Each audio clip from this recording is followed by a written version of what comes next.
King of good times, ये नाम तो आपने सुना होगा। Kingfisher beer, Kingfisher airlines, IPL team, private jets, formula one cars. Vijay Mallya एक वक्त में लग्जरी का दूसरा नाम था, लेकिन आज यूके में फ्यूजिटिव, इंडिया में 9,000 करोड़ के फ्रॉड का अक्यूज, और अब जून 2025 एक पॉडकास्ट ने फिर से उसका नाम हेडलाइंस में डाल दिया। जहां वो कहता है मैं फ्रॉड नहीं हूं, तो सच क्या है?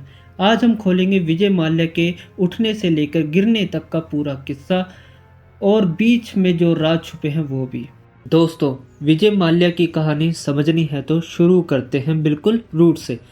विजय माल्या का जन्म 18 दिसंबर 1955 कोलकाता की एक वेल टू डू फैमिली में हुआ था।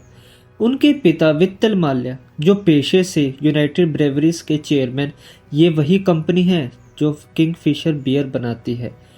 1983 आते आते सिर्फ 28 साल की उम्र में और पिता का देहांत हो गया इस कदर। इसी बीच विजय ने कंपनी की कमांड अपने हाथों में संभाल ली।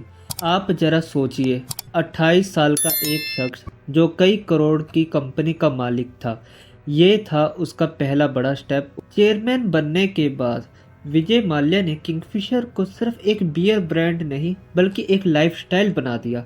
पार्टीज हो या टीवी एड्स, हर जगह उसका slogan king of good times ही चल रहा था।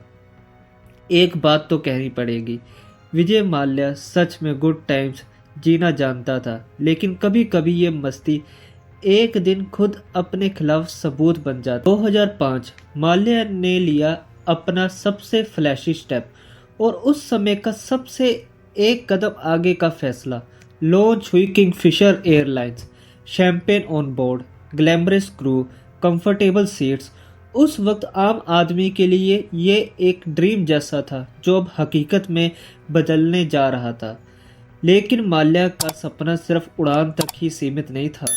माल्या को शुरू से ही स्पोर्ट्स में रुचि थी, तो उसने स्पोर्ट्स में भी एंट्री ली। Force India F1 team, Royal Challengers Bangalore, जो इस साल आईपीएल के खिताब जिसने हासिल किया, मोहन बगान फुटबॉल टीम। पॉलिटिक्स में भी राज्यसभा से एमपी 2002 से लेकर 2010 तक रहा। 2011 तक उसकी नेटवर्थ ने बड़ा उछाल देखा, जो थी तकरीबन 1.1 बिलियन, यानी आज के हिसाब से तकरीबन 9,000 करोड़ रुपए, जो उस वक्त इंडिया का दूसरा सबसे अमीर आदमी कहलाने के लिए काफ़ी था। Private jets, multi crore yachts, Indian Empress और वो फेमस किंगफिशर कैलेंडर पार्टीज। लेकिन ग्लैमर की यह दुनिया अंदर से दिन प्रतिदिन खोखली होती जा रही थी। एयरलाइंस का बिजनेस रिस्की तो होता ही है, फ्यूल प्राइसेस कभी ऊपर और कभी नीचे, विदेशी कंपनियों से कंपटीशन हार्ड, वो भी इंडिगो जैसी से। और फिर विजय माल्या ने शुरू किया लोन्स लेने का ऐसा सिलसिला जो 17 अलग अलग बैंक से, जिसमें से कुछ नामी गिनामी बैंक एसबीआई, आईडीबीआई से तकरीबन 9,000 करोड़ से ज़्यादा का उधार लिया। इन लोन्स से प्रॉब्लम ये थी कि ये सभी लोन्स मोस्टली अनसिक्योर्ड वे में थे और पैसे कंपनी के एक्सपेंशन के लिए कम, पर्सनल शौक और शोहरत पूरे करने में ज़्यादा लगने लगे, यास्ट, कार्स, स्पोर्ट्स टीम्स।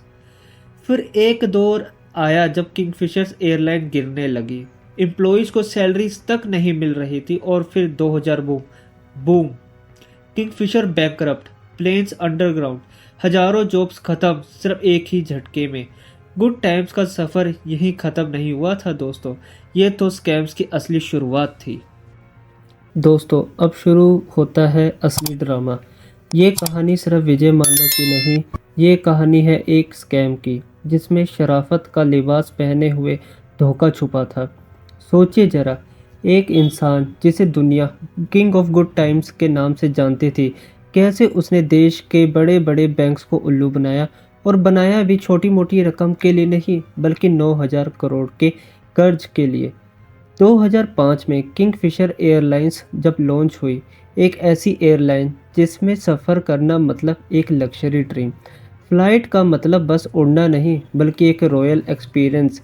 लेकिन दोस्त, सपने जितने बड़े होते हैं हकीकत उतने ही खोखली।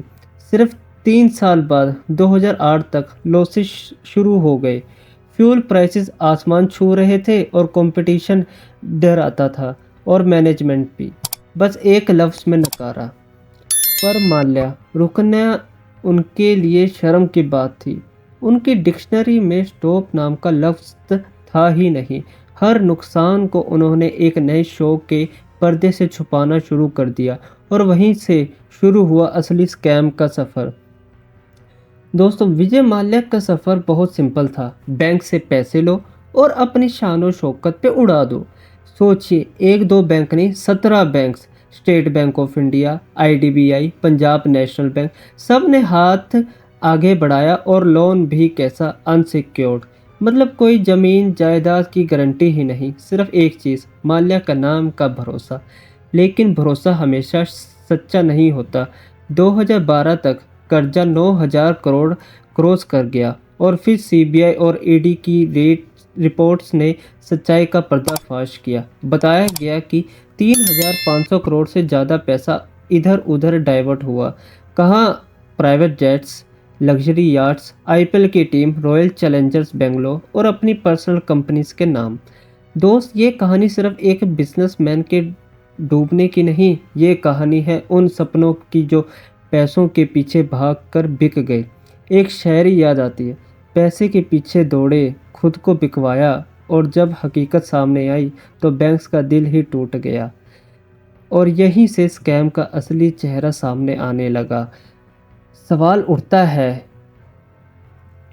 ये सब माल्या ने कैसे किया? जवाब सिंपल है, नकली कंपनीज बनाई गई, शेल अकाउंट्स के जरिए पैसा इधर उधर घूमता रहा और इस दौरान किंगफिशर्स एयरलाइंस के असली heroes, pilots, cruise, ground staff, उनके लिए तो ज़िंदगी एक सज़ा बन गई। सैलरी रुक गई, घर चलाना मुश्किल और मजबूर होकर लोगों ने प्रोटेस्ट शुरू कर दिया। अब तसव्वुर कीजिए, एक तरफ विजय माल्या ने अपनी याश्त पे शैंपेन खोलकर पार्टी कर रहे हैं और दूसरी तरफ एक माँ सोच रही है कि आज घर का चूल्हा कैसे जलेगा। ये तस्वीर सिर्फ एक बिजनेसमैन की बादशाहत नहीं दिखाती, ये तस्वीर दिखाती है एक ऐसे सिस्टम की कमजोरी जिसमें एक आदमी अपनी ऐशो आराम के लिए हजारों जिंदगियां बर्बाद कर सकता है। 2011 तक किंगफिशर्स एयरलाइन का नुकसान 1,000 करोड़ पार कर चुका था और सोचिए, इस डूबती हवाई जहाज को बचाने के लिए माल्या ने क्या क्या किया। बैंक से नया लोन लिया और उसी पैसे से पुराने कर्ज चुकाए। एक बैंक का पैसा दूसरे बैंक को, एक असली पूंजी स्कीम का खेल। लेकिन दोस्तों, फ्रॉड हमेशा दबा रहता है लेकिन जिंदा रहता है और एक दिन वो सच्चाई बैंक के सामने अपना चेहरा जरूर दिखाता है। 2012 आया और किंगफिशर्स एयरलाइंस का पतन हो गया। प्लेन्स ग्राउंड पर खड़े, टिकट्स कैंसिल और वही स्टाफ जिन्होंने अपनी ज़िंदगी इस एयरलाइन को दी सड़कों पर निकल गए। और तभी बैंकों को होश आया। उन्होंने पूछा, अरे ये पैसा गया कहाँ? ये उधार की दौलत किस खजाने में दफन कर दी गई? और वहीं से विजय माल्या का स्कैम्स का असली मोहरा सामने आने लगा। जब किंगफिशर्स एयरलाइंस की गार्डन डूबने लगी, तब देश के सबसे बड़े इन्वेस्टिगेशन एजेंसीज मैदान में उतर आई। सबसे पहले आई CBI, central bureau of investigation, और फिर ईडी, इन्फोर्समेंट डायरेक्टरेट, जिसने मनी लॉन्ड्रिंग का केस डाला। और जैसे जैसे रिपोर्ट सामने आई, एक एक राज खुलने लगा। सोचिए, वो पैसा जो एयरलाइन को बचाने के लिए लोन में लिया गया था, वही पैसा सीधे विजय माल्या के पर्सनल अकाउंट्स में जा रहा था। एक मिसाल सुन लीजिए इसी बात पर।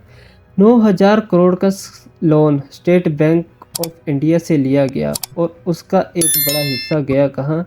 एयरलाइंस को जिंदा करने में नहीं, बल्कि विजय माल्या के फॉर्मूला 1 टीम के शौक में। समझ रहे हो ना? जहाँ एक तरफ एयरलाइन ज़मीन पर गिर रही थी, वहीं दूसरी तरफ रेस कार रफ्तार पकड़ रही थी। ये है विजय माल्या के स्कैम का असली तमाशा। दोस्तों, जब राज पे राज खुलने लगे और एजेंसीज की गिरफ्त मजबूत होने लगी, तब विजय माल्या ने अपना नया खेल रचना शुरू कर दिया। प्लान तय हुआ, देश छोड़ना है। 2 मार्च 2016 की सुबह, जब सीबीआई और ईडी के नोटिस विजय माल्या की नींद चैन छीन रहे थे, एक प्राइवेट जेट रनवे से उड़ा और उस जेट में था विजय माल्या। सोचिए जरा आप भी, 9,000 करोड़ का कर्ज, हजारों जिंदगियां बर्बाद, और वो आदमी बस हवा हो गया।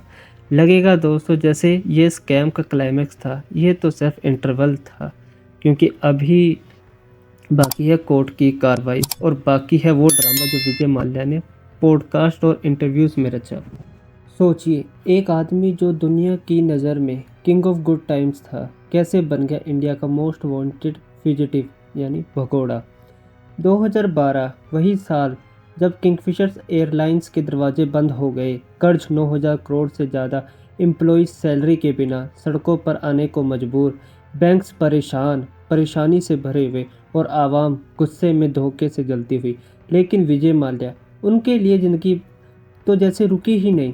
पार्टीज चलती रहीं, याcht पे शराब के झगड़े और डिज़ाइनर सूट्स में एक रॉयल एंट्री, जैसे उनकी दुनिया का दर्द बाकी दुनिया के दर्द से बिल्कुल अलग था।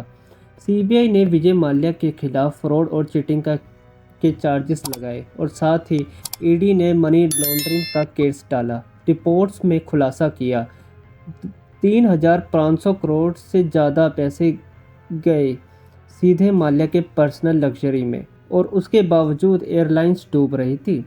लेकिन गुड टाइम्स लगातार चलते रही। दोस्तों, ये कहानी सिर्फ पैसे के लिए नहीं है, ये कहानी है पावर और इम्प्यूनिटी की।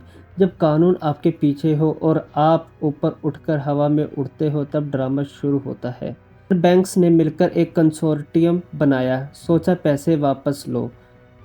तब भी विजय माल्या, वो ऑलरेडी अपनी नई प्लानिंग में लग गया था, अपने छुपने की।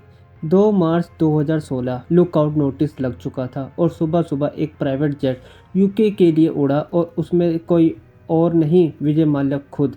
सोचिए जरा, एक आदमी, 9,000 करोड़ का कर्ज देश के सामने, बस हवा हो गया। और एक लाइन तो जरूर बनती जो उनके लिए बिल्कुल परफेक्ट बैठती है, छोड़ दिया देश लेकिन छोड़ा नहीं पैसा। यही है विजय माल्या का असली फ्यूजिटिव मूवमेंट।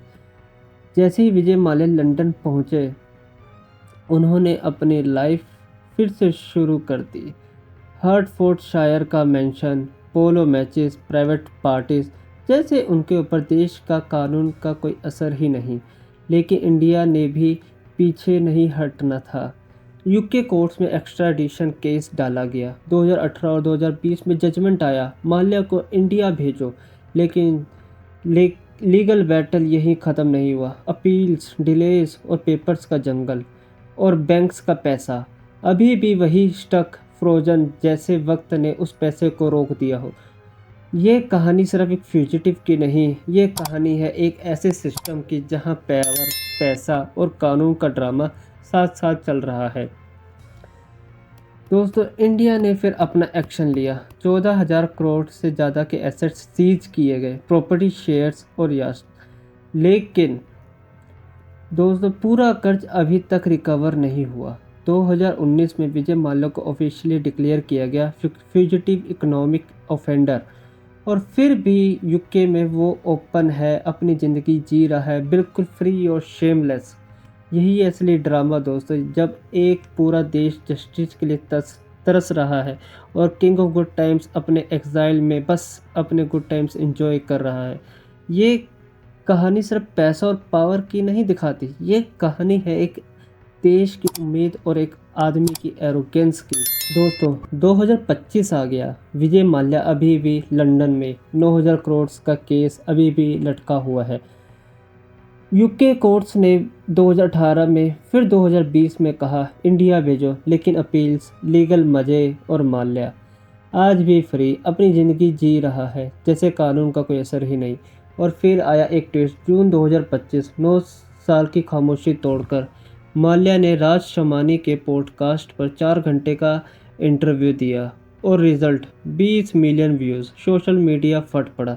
माल्या के क्लेम, मैं फ्रॉड नहीं था, सिर्फ बिजनेस फेल हुआ, बैंक्स का पैसा रिपे कर दिया। लेकिन दोस्तों, फैक्ट चेक ने सच्चाई का पर्दाफाश कर दिया।